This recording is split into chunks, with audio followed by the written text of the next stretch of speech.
दोस्तों लगभग सभी एग्जाम्स में इस टाइप का क्वेश्चन पूछा जाता है ऑब्जेक्टिव में। ये बहुत ही इंपॉर्टेंट है। आइए इस क्वेश्चन को हम लोग ट्रिक की हेल्प से सॉल्व करते हैं। जैसे क्वेश्चन में बोला गया है which is non terminating decimals, इनमें से कौन अशांत दशमलव है।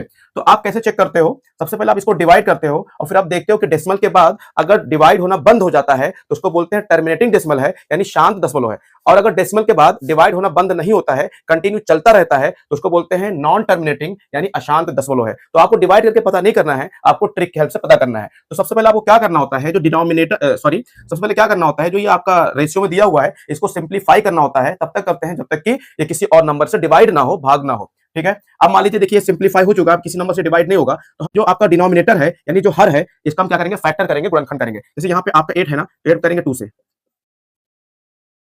इस तरीके से इन सबका भी करेंगे।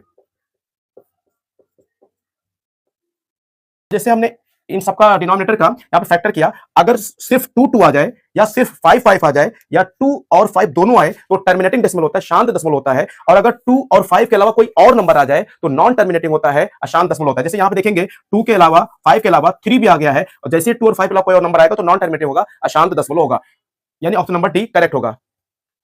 इस क्वेश्चन का आंसर आप कमेंट में जरूर बताइए। दोस्तों आपको जानकारी कैसे लगी, इसको लाइक करें, सब्सक्राइब करें। Thank you.